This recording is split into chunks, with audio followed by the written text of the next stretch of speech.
पर जो चल रहे हैं वो सुन लेंगे। तो मन की आवाज डायरेक्ट ईश्वर तक पहुंचती है और मुंह की आवाज नहीं पहुंचती थी। इसीलिए मन ही मन बोले हैं अपने गुरु शिव से दया की याचना करना है। आप और हम दया मांग रहे हैं, याचना कर रहे हैं, यानी कि हम निवेदन कर रहे हैं कि हे महादेव दया कर। याचना मतलब होता है भीख मांगना। यदि हम किसी से कुछ मांगते हैं तो वहां क्या गुस्से से बोलते हैं हमको दीजिए, उसको दबाव डालते हैं। उससे प्यार से बोलते हैं, झूठ के बोलते हैं। झूठे है ना, नहीं झूठेगा तो रहेगा भी तो जो नहीं है ना दीदी। तो आपको मन ही मन अपने गुरु महादेव से नमः शिवाय नमः दया मांगना है कि हे शिव, पहले के हे शिव, हे जो बोले ये माँ भगवती है। शिव बोले अपने शिव को बोले, शक्ति और शिव और शक्ति एक है, अलग नहीं है। तो हे शिव आप मेरे गुरु हैं। यहाँ पर आप अपने गुरु को ये बोल रहे अधिकार से हे महादेव, हे शिव आप मेरे हैं, बोल रहे हैं ना, हे शिव आप मेरे गुरु हैं, मैं आपका शिष्य हूँ। यहाँ पर हम फिर अपना बोला कि मैं आपका शिष्य हूँ, मुझ पर दया कर दीजिए, है ना। तो ये मन ही मन आपको गुरु से याचना करना है, समझे ना। और इसके लिए आप समझिए दया जो है, दया क्यों मांगनी चाहिए। दया देखिए दीदी, यहाँ पर अभी कुछ बहनों ने बोली बेटा बेटी फलना चलना जो भी है, आप एक बार बता दीजिए दीदी, आपके पेट में दर्द है, यदि हम दवाई खा ले तो ठीक हो जाएगा। आपको भूख लगी है, मैं पानी पी लूं तो क्या आपका प्यास बुझ जाएगा हैं? अपने बेटे के अगर भूख लगा है, आप खाना दे दीजिएगा किसी और को तो उसका पेट भर जाएगा, या हम ही खा लेंगे पेट भर जाएगा, नहीं ना दीदी। तो कहने का अर्थ है दीदी कि अपने गुरु शिव से अपने लिए आने की दया मांगना है। क्या शिष्य बनने के लिए क्यों दया मांगेंगे? शिष्य बनने के लिए पहले रिश्ता तो जोड़िए। खाली होने लगा क्या बोल, रिश्ता अगर जोड़िएगा तभी ना उसका ख्याल होगा। तो पहला सूत्र हमको रिश्ता बनाने के लिए साहब बोल रहे हैं, पहले अपने गुरु से रिश्ता बनाइए। क्या? शिष्य का और गुरु का, गुरु शिष्य का। तो हे शिव आप मेरे गुरु हैं, मैं आपकी शिष्या हूँ, मुझ शिष्या पर दया कीजिए। मन ही मन बोलना है। कोई भी काम कर रहे हैं, रोटियां बेल रहे हैं, झाड़ियां मार रहे हैं, तो हम बोलेंगे हे साहब दीदी गुरु महादेव दया मांग रहे हैं। मन ही मन बोलेंगे हे शिव आप मेरे गुरु हैं, मैं आपके शिष्या हूँ, मुझ शिष्या पर दया कीजिए। हो गया? आपका काम रुका, गुरु से दया भी मांग लिए, काम भी हो गया। घास भी काट रहे उस वक्त भी कर लेंगे, रास्ते में चल रहे उस वक्त भी कर लेंगे, सो रहे हैं उस वक्त भी कर लेंगे, जगेंगे उस वक्त भी कर लेंगे। यानी कि दिन के कोई भी आपका दैनिक कार्य है उसमें आपको ये पहला सूत्र शामिल करना होगा। समझ गए? पहला सूत्र दोनों पहला सूत्र शामिल करना होगा। उसके बाद एक साहब दिए तीसरा सूत्र। तीसरा सूत्र है अपने गुरु शिव को प्रणाम करने के लिए। तो प्रणाम करने के लिए दिए हैं, तो दीदी इसका मतलब इसके बारे में बताते हैं। ये पहला सूत्र और तीसरा सूत्र आपको करने में कोई दिक्कत होगी? कोई भी काम कर रहे हैं, मन मन बोलेंगे हे शिव आप मेरे गुरु हैं, मैं आपकी शिष्या, मुझ पर दया कर दीजिए। और उसके बाद सांसों पर नमः शिवाय, सांस पर नमः बोलेंगे, शिवाय को छोड़ेंगे और मन में सोचेंगे अपने गुरु को प्रणाम कर रहे हैं, गुरु के चरण में प्रणाम कर रहे हैं, सोचेंगे, समझे ना। और अपने महादेव से दया मांगना है, अपने गुरु शिव से दया मांगना। दया किसे मांगेंगे? अंधेरे में तीर चढ़ाएंगे। मन में जिस वक्त दया मांगेंगे तो अपने गुरु शिव को याद करेंगे, हे शिव आपसे दया मांग रहे हैं, हे शिव आप मेरे गुरु हैं, मुझ पर दया करें, बोले ना। तो मन में शिव होना चाहिए, समझे ना। ये दो सूत्र दीदी आपको किसी भी वक्त कर सकते हैं, आपको कोई काम में कोई रुकावट नहीं।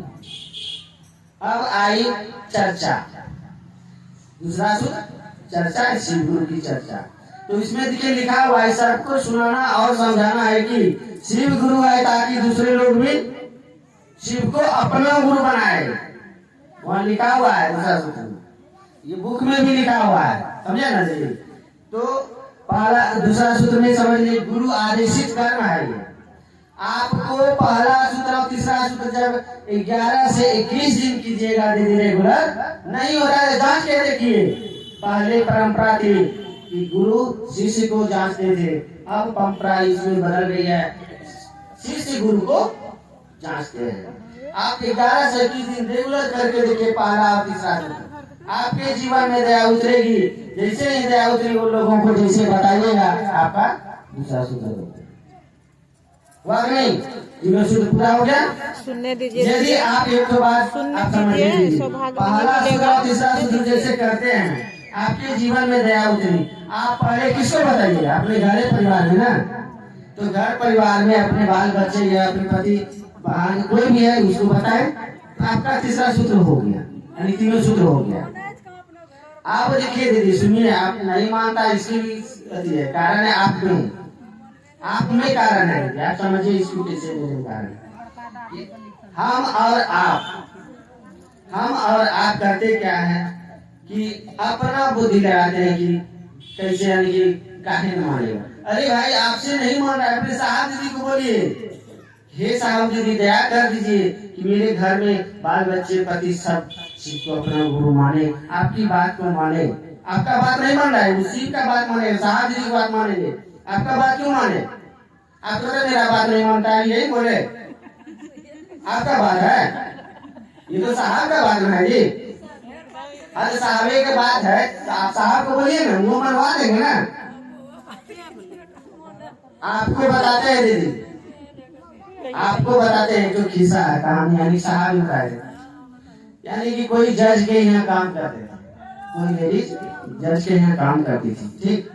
और उसको कितने बार बोले थे कि शिव को गुरु बना लीजिए, लेकिन वो सब उस वक्त दूसरी दुनिया में थे, ये सब हम नहीं जानते। जब उसके बेटा एक दिन बीमार पड़ा और डॉक्टर जवाब दे दिए, फिर वो घर में उदास मन से अपना बेटी जैसे आए, पैसा तो उसके पास बहुत था, डॉक्टर जवाब दे दिया, आप क्या कीजिएगा, कहाँ जाइएगा? फिर वो क्या किए कि वो घर की नौकरानी थी, वो लेडीज उसके काम करती थी, नौकरानी दिखाई थी, तो उसको हिम्मत जुटा, फिर देखते हैं कि अभी इसको दुख में तो बोल के देखे, कहीं मान ले शिव को अपना गुरु। वो बोले साहब हम आपके साथ एक बात बोलना चाहते हैं, रिक्वेस्ट करते हैं, यानी कि सुनिएगा तब। तो बोले क्या? बोले क्या आप शिव को गुरु एक बार मान के देखिए ना, दया मांगे ना, और सबको बोलिए दया मांगने के लिए।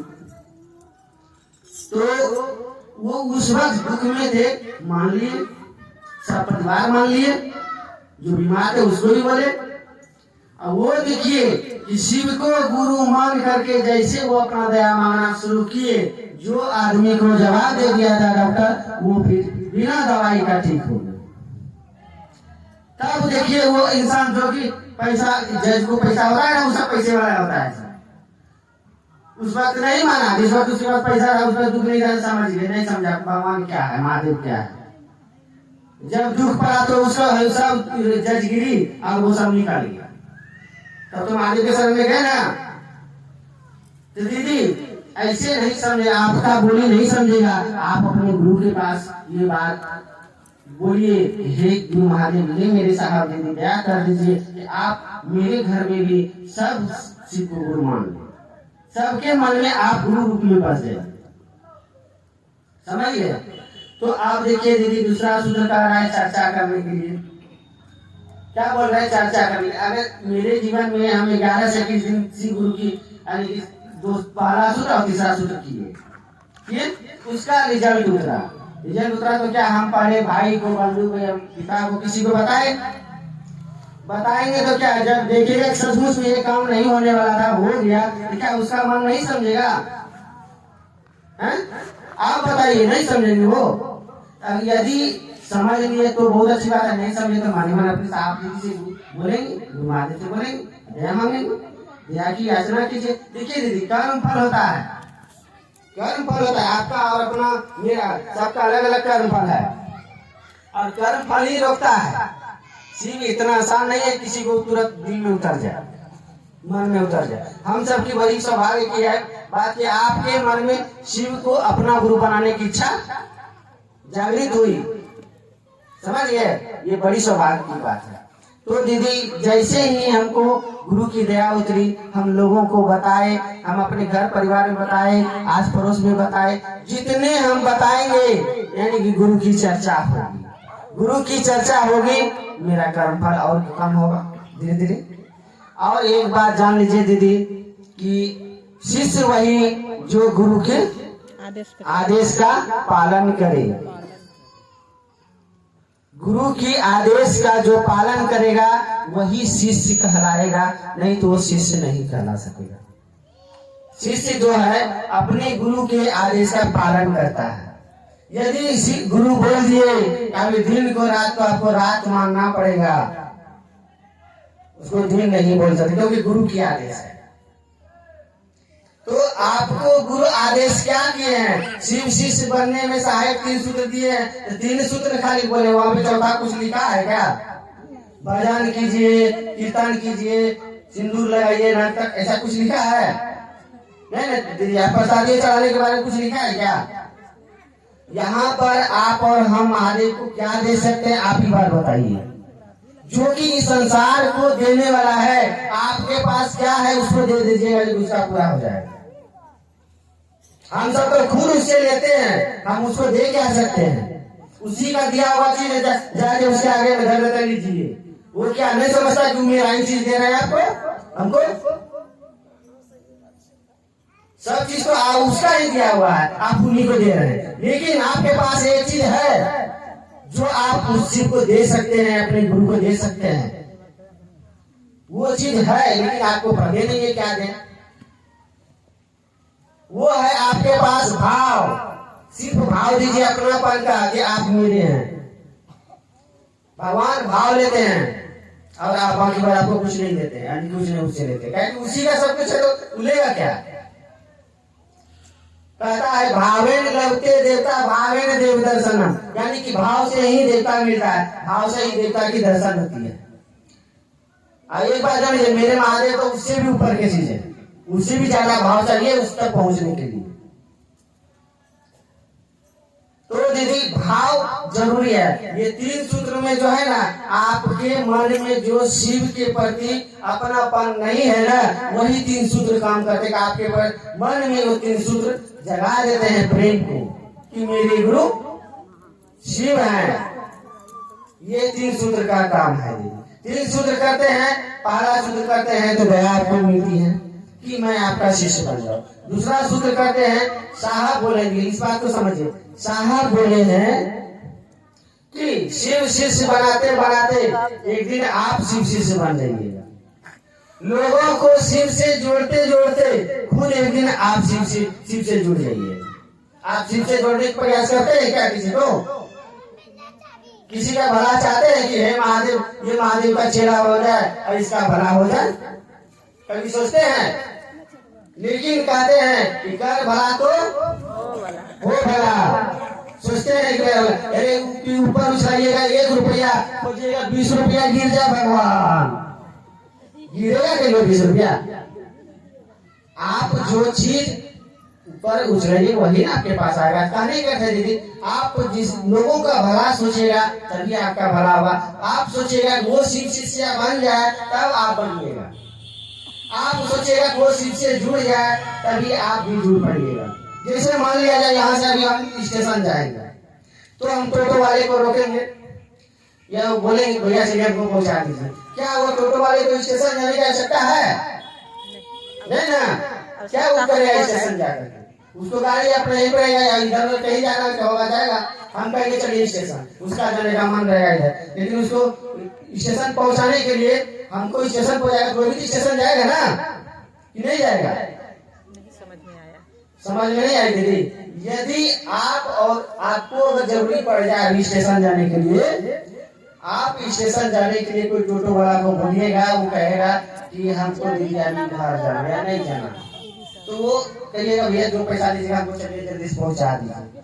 तो वो फिर सोचेंगे चलिए पहुंचा देते हैं, बैठिए। आपको बैठा करके ले जाएंगे दीदी स्टेशन, आपको ले जाएंगे, आपको जाना स्टेशन जरूरी है, लेकिन उसको जाना नहीं था, लेकिन वो भी जा रहे हैं। तो क्या वो स्टेशन की रंगेनिया उसको नहीं दिखाई देगा वहां पर? क्या स्टेशन पे क्या हुआ? स्टेशन वो भी जा रहे हैं ना, आपके साथ जा रहे हैं। आपको पहुंचाने के लिए वो भी जा रहे हैं ना।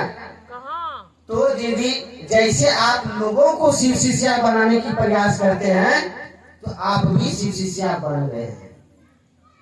यदि लोगों के दिलों में शिव शिष्य के प्रति जागरूक कर रहे हैं, उसको प्रेम डाल रहे हैं, आपके दिलों में भी प्रेम जग रही है। आपके मन में इच्छा हो रही है वो भी शिव शिष्या बन जाए, आप भी शिव शिष्या बन गए। कहने का अर्थ ये है, समझ गए दीदी, कि आप यदि लोगों को शिव शिष्य बनाने के लिए प्रयास कीजिएगा तभी आप शिव शिष्या बन सकते हैं। तो दूसरा सूत्र आपको शिव शिष्या बनने में मदद करता है। समझ गए दीदी। अब आया तीसरा सूत्र। देखिए तीसरा सूत्र का फायदा देखिए, यदि आप नमः शिवाय से प्रतिदिन गुरु को प्रणाम करते हैं तो आपके जीवन के जो भी कष्ट हैं, बाधाएं हैं, वो नमः शिवाय के जो ऊर्जा है उससे नष्ट होती है। यानी कि आपके बाधाएं रुकेगी, आपके जो कर्म फल है वो कटेंगे। धीरे धीरे आपका मन शिव के प्रति झुकेगा। समझ गए दीदी। तीनों सूत्र में आपको झुकने बता रहे हैं। पहला सूत्र में भी बोल रहा है झुक के दया मांगने के मतलब झुकना। दूसरों को बोलिएगा शिव गुरु की चर्चा कीजिएगा तो क्या हुआ, बोलिएगा जोर जोर से बोलिएगा, जब मन को अच्छी करके बोलिएगा, जबरदस्ती नहीं बोलिएगा। बोलिए दीदी भैया शिव का गुरु मान ले, ऐसे बोलिएगा भैया दीदी शिव को गुरु मान लीजिए, मेरे गुरु शिव है, आपके गुरु हो जाएंगे, तो झुकिएगा ना, बोलिएगा दीदी। तीसरा सूत्र में नमः शिवाय कह रहे हैं, अपने चरण अपने शिव गुरु के चरण में मन को झुका करके प्रणाम करना। प्रणाम जो है कि मन को जब तक नहीं झुका दीदी प्रणाम नहीं हुआ। यदि आप प्रणाम कर ले हाथ से और मन ही मन आपको गालियां दे तो प्रणाम हुआ। प्रणाम कौन करता है? प्रणाम कौन करता है? हाथ करता है, मन करता है दीदी। प्रणाम मन करता है। और आपका शिव शिष्य जो बनेगा कौन बनेगा?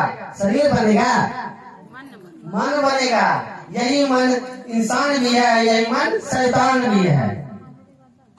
ये मन इंसान का भी काम करता है और शैतान का भी काम करता है। यदि आप बढ़िया यदि शिव गुरु के चरण में जैसे आप झुकते हैं, ये आपको अच्छे काम के लिए आग्रह करते हैं, है ना। तो आपको नमः शिवाय जो जैसे ही आप करते हैं अंदर, जैसे नमः लेते हैं शिवाय को छोड़ते हैं ना, आपके अंदर की जो भी नकारात्मक शक्ति होती है जो आपके जीवन में कष्ट लाते हैं, वो उसको पकड़ते हैं शिवाय के रूप में बाहर करते हैं। आप बताइए अपने शरीर में जितने भी सब कपड़े और पाने, क्या उसको नहीं धोते हैं दीदी? गंदा होता होगा तो धोते हैं ना। तो क्या दीदी आप इस बात को बताइए, आपके मन डेली गंदा होता है, क्या कई बार धोए अपने मन को? आज तक कभी प्रयास किए धोने का? आपको पता नहीं है कैसे धोएगा। मेरा मन गंदा है कि नहीं है? खुद अपने आप मन से पूछ के देखिए, क्या मेरा मन गंदा नहीं है? तो उस मन को साफ करने के लिए हमको और आपको साहब ने 3 सूत्र दिए हैं। ये नमः शिवाय जो है आपके अंदर जाती है और शिवाय के रूप में जैसे बाहर आती है, तो आपके गंदगी को धीरे धीरे, आप कहते हैं 10 साल का गंदा है, उसको एक ही बार में साफ हो जाएगा? सर मानिएगा तो होगा। उसको धीरे धीरे साफ कीजिएगा, अगर जोर लगा के कीजिएगा बढ़ जाएगा, है? तो दीदी वही है, नमः शिवाय जो है जैसे ले रहे हैं तो आपको गुरु को अपने गुरु को प्रणाम भी हो रहा है और आपके अंतर्मन भी साफ हो रहा है। अंतर्मन जैसे साफ धीरे धीरे होगा, आपका मन समझने रहेगा कि शिव मेरे गुरु है। मन धीरे धीरे शिव के चरण में झुकने लगेगा। और एक बात जान लीजिए, अभी माला की बात हुई थी। माला की बात की थी, कैसे कैसे माला करना है। तो ये माला करने के लिए देखिए, बोलिए इसका फायदा देखिए। यदि आप माला से करते हैं तो उस पे सांस की जरूरत नहीं है। सांस पर नमक और शिवाय को चढ़ाना नहीं है, सिर्फ नमः शिवाय मन बोलना है। मन बना एक बार नीचे नमः शिवाय। तो दीदी इस तरह से आप जैसे ये करते हैं तो आपके नमः शिवाय जो सांस पर जो किए, ये आजपाद विधि हुआ, इसके द्वारा आपके अंतर मन साफ होगा। और माला से जैसे करते हैं आपके बाहरी जो भी क्रियाएं हैं, जो भी आपकी बाधाएं हैं, समझे ना, आपके उसको नष्ट करते हैं। हो गया, उस बात आपको लगा है नहीं? समझ गए दीदी? लगा फोन। माला से। और एक बात जान लीजिए, 4 दिशाएं हैं और है 27 नक्षत्र और है। और होगा ले इसको 4 और 7 27 को गुणा कीजिएगा तो 108 बार होती है। इसीलिए माला में 108 दाना होती है। मात्र समझ गए? और यदि आप इसको जैसे ही नमः शिवाय करते हैं दीदी, आपके 27 नक्षत्र 4 दिशाएं बन्हा जाती है। आपके ऊपर कोई भी ग्रह संकट रहती है आपके जीवन में, उसको वो रोकते हैं, क्षय करते हैं, उसको जला देते हैं। और आपके जीवन के दिशा दशा जो है ना घर का सुधरने लगते हैं। तो एक बात, इस बात को जानिए दीदी कि यदि आप माला से भी करते हैं, इस पे भी आप बाहरी क्रिया जो है वो सब चीज होता है। तो दोनों चीज करना। आप यदि नहीं सफलता है तो पहले सांस पर ही कीजिए ना दीदी, सांस पर नमः को लीजिए, शिवाय को जाने दीजिए। अब देखिए इसमें एक तो बात देखिए, यदि नमः शिवाय कर रहे हैं, आपके वो जो नमः शिवाय किए हैं, इतनी ऊर्जा है इतने इसमें कि आपके ऊपर कोई अंतर मंत्र का कोई प्रभाव नहीं पड़ेगा। कितना बड़ा ओझा है, कितना बड़ा डाइन है, उसका मंत्र नहीं चलेगा उसके ऊपर। नमः शिवाय में इतनी पावर है। पंचाक्षरी मंत्र है दीदी, ये 5 अक्षरों का मंत्र नमः शिवाय होता है। अब ये हो गया दीदी, समझ गए 3 सूत्र से क्या लाभ है, क्या फायदे। आपको साहब ने बोले हैं कि लोगों को जाके समझाओ या लोगों को शिव से जोड़ने की प्रयास करो। आप और हम घर से गार्जियन को बोल के निकलते हैं कि जा रहे हैं शिव गुरु चर्चा करने के लिए। क्या? शिव गुरु की चर्चा करने के लिए। और हम सब और आप सब आते हैं शिव चर्चा में, बैठते हैं, देने लगते हैं भजन और ढोलक का झाल करने बजाने लगते हैं। तो क्या अब हम जो साहब बोले हैं 3 सूत्र करने के लिए, आप 4था सूत्र कीजिएगा, क्या आप शिव बन सकेगा? आपका तो रास्ता भटक गया ना। साहब के जो कॉन्सेप्ट है उस पर ना चलिएगा, तभी तो आप और हम शिव से बनेंगे। आपको बताएंगे कि ये रास्ता स्टेशन जाएगा, आप धर लीजिएगा ये वाला रास्ता, तो आप स्टेशन जा पाइएगा? नहीं जा पाइएगा दीदी। जो साहब बताए हैं उस पे खड़े रहिए ना, तब ना आप शिव बनिएगा। आप अपना दिमाग जैसे ही लगाए उजरा जाइएगा, रास्ता भटक गए, फंस जाइएगा, फिर पहुंच नहीं पाइएगा मंजिल तक। तो महादेव को अपना गुरु बनाने के लिए हमको 3 सूत्र करना है। 3 सूत्र में दया, चर्चा, नमन। तो ये 3 सूत्र करने के लिए तो दीदी समझिए कि दया मांगना है, मैंने मन दया मांगना है, और चर्चा करना है, तो लोगों को बताना है मुझसे कि हम पहला सूत्र, तीसरा सूत्र जो करते हैं, जो दया उतरी, जो अनुभूतियां उतरी, वो लोगों को बताएंगे कि मेरे जीवन में महादेव ने दया की, आपके जीवन में दया हो करेगा तब ना। आग में हाथ डालने से जल जाती है, हम बोल दिए और आप भी सुन लिए, हम भी समझ लिए कि हाथ जलती है, लेकिन जलने का एहसास होगा क्या हमको? जब तक मेरा हाथ नहीं जलेगा तो जलने के बाद क्या हमको बुझाएगा, वो हमको एहसास कब होगा? जब हाथ जलेगा तब ना। इसीलिए आपको और हमको साहब ने 3 सूत्र दिया, उस पे चल के देखिएगा, तभी आपको और हमको पता चलेगा कि शिव शिष्टता क्या है। शिव शिष्टता कहते साहब बोले कोई भजन नहीं है, भजन करने वाला भजनिया हो सकता है, शिव शिष्य नहीं हो सकता है। कीर्तन करने वाला कीर्तनिया हो सकता है, वो शिव शिष्य कभी नहीं बन सकता। जो बढ़िया बढ़िया शिव गुरु की चर्चा करता है, बढ़िया बढ़िया बोल सकता है, वो भी शिव शिष्य नहीं है। शिव शिष्यता वो है जिसके दिलों में दर्द है शिव के प्रति। शिव शिष्यता दर्द है, एहसास है, अनुभूति है। यदि आपके जीवन में अनुभूतियां हो रही है, तब आप शिव शिष्य बनने के क्रम में बढ़ रहे हैं। यदि आपके दिलों में शिव के प्रति दर्द है कि मेरे महादेव का काम नहीं हो पा रहा है, किसी तरह काम हो, लोग जन जन में शिव को अपना गुरु जन जन बनाए, लेकिन बेटी शिव को अपना गुरु मान ले, ये आपके अंदर दर्द होनी चाहिए। लोग का भला हो, लोग बहुत दर्द है, बेचैन है, सबको कष्ट है, किसके जीवन में कष्ट नहीं है। यदि आप शिव को अपना गुरु बनाते हैं, तब आपको समझ में आएगा। कहता है गाना भी सुनेंगे, मिलता है सच्चा सुख शिव जी तुम्हारे चरणों में। बुझे ना। आप जब तक अपने गुरु के चरण में मन को नहीं ले जाइएगा तो आपको सुख की एहसास नहीं होगी। क्या है कि एक दुख आता है, दूसरा दुख वहां खड़ा रहता है। सुख भी रहता नहीं है, सुख भी आया वो भी चला गया। कोई चीज जीवन में ठहरने वाला नहीं है। आपको गुरु के चरण में ठहरिएगा आपका मन, तब आपको पता चलेगा कि सच्चा सुख किसको कहा जाता है। क्या यही है सच्चा सुख? हमको दौलत मिल जाए, हमको सब जो चाहे वो मिल जाए। आप कितना दिन यूज कीजिएगा इसको? कितना दिन मेरा जीवन है?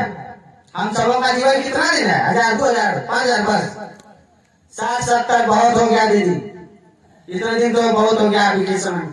आप उतनी सा जीवन के लिए आप हाय हाय करते हैं, किसी को लूटते हैं, किसी को चोरी करते हैं, किसी को बेईमानी करते हैं।